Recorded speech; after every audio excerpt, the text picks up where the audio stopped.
Well, partly it's a moral issue, but more to the point is that if you start by hitting them and then they hit back, who knows what damage they could do? You know what I mean?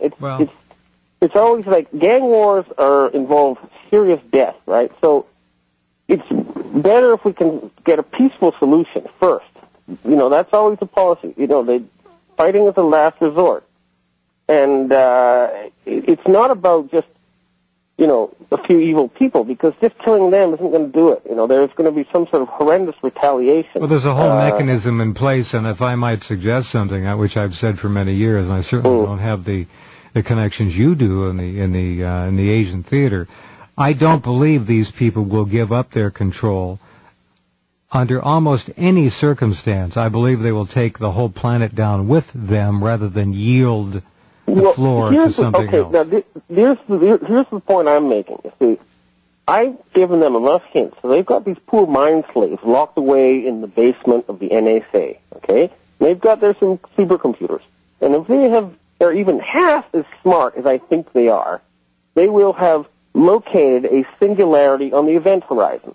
They will have located something that could be called God in their supercomputers. What's happening is we are approaching a situation that is so radical that all our human conflicts are going to be meaningless. And, you know, let me explain this a bit more. I have a girlfriend who married an ex-girlfriend who married an American billionaire. And they're going to have children soon. And she's telling me they're able to select already eye color, hair color, genes for intelligence. They're already engineering super kids.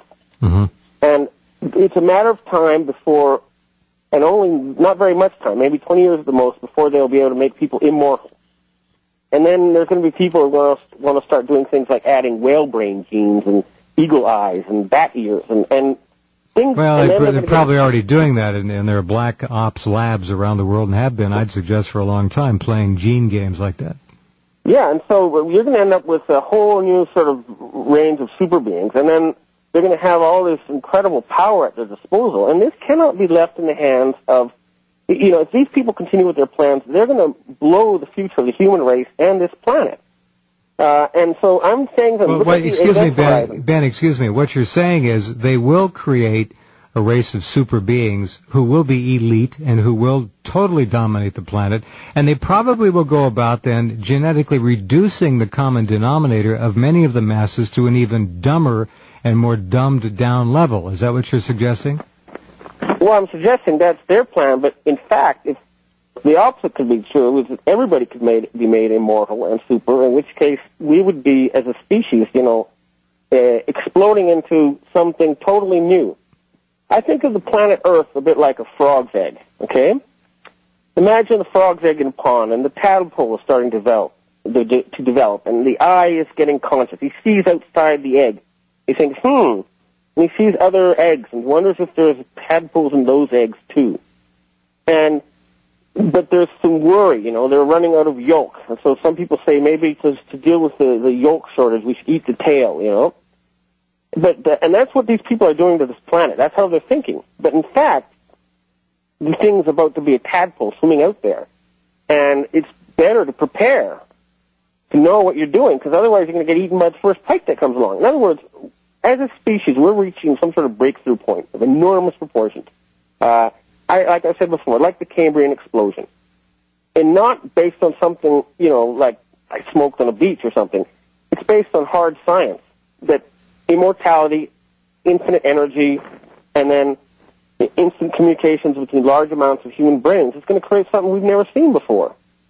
And so for these people to take this potential Cambrian explosion and ruin it by slaughtering humanity and enslaving people, it's just not going to work. And there's a tsunami coming, and they cannot stop it. So I'm like a monkey. I show up on a mountain, and there's a boss monkey saying, "Hey, what are you doing here? We'll kill you if you keep talking to us." I said, "Look, I got all these buddies behind me. If it came to a fight, I'd probably whoop your ass, but it's not about fighting. Look at the event horizon. Things are getting much bigger than you expected.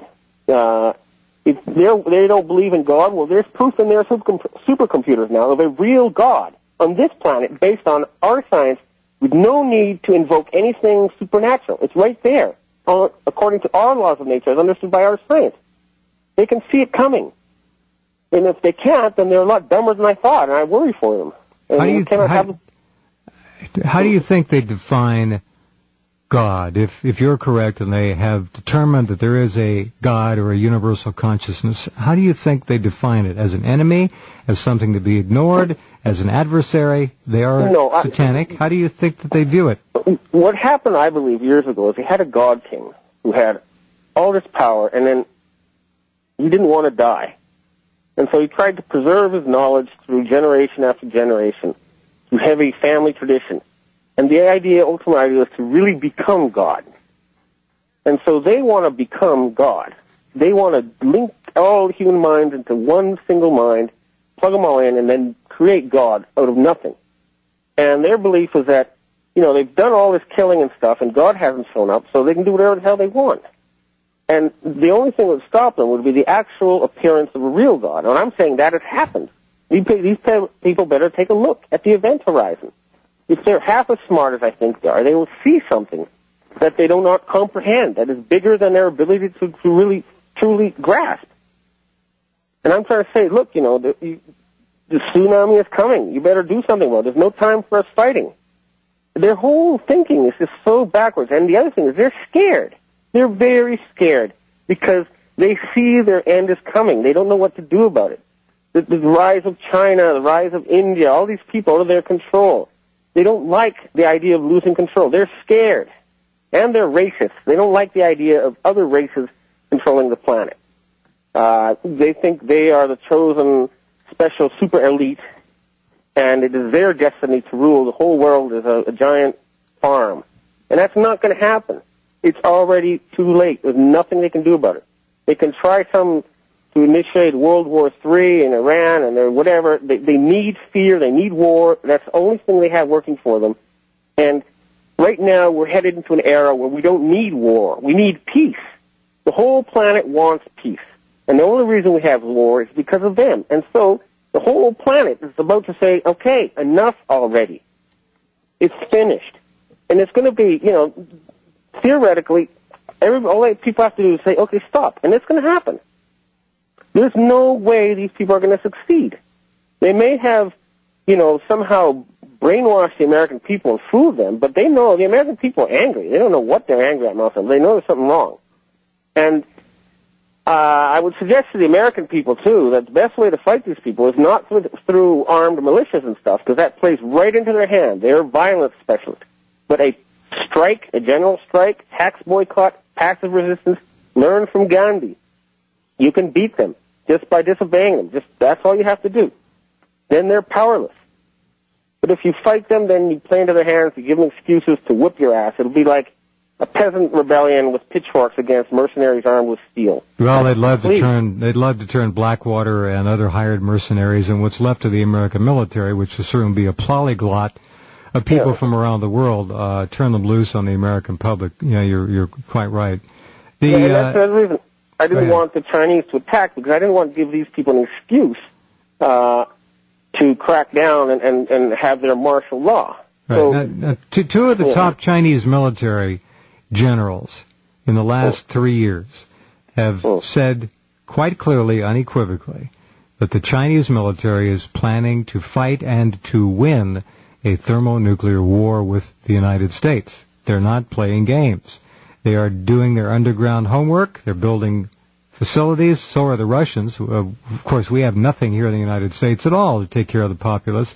Meanwhile, the evil elite are building their underground hideaways, expecting that if they do trigger World War III, they'll be able to climb out in 6 months and set up the game all over again. That's of course, how they think. Hold on, I'll be right back with Benjamin Fulford in just a couple of minutes, live from Tokyo. Part 2 of our exclusive conversation for you tonight, and we shall continue right after this.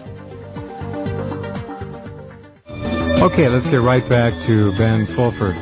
Okay, Ben, so we've got the satanic elite preparing to survive Armageddon, or whatever they want to call it. They have millions of American Christian fundamentalist Zionist kooks who are pushing for it. They want it to happen. They think they're going to crawl out of the shadows after the nuclear residue has diminished enough and set up their game all over again. And as you've said, and if it is true that they happen to hit Japan with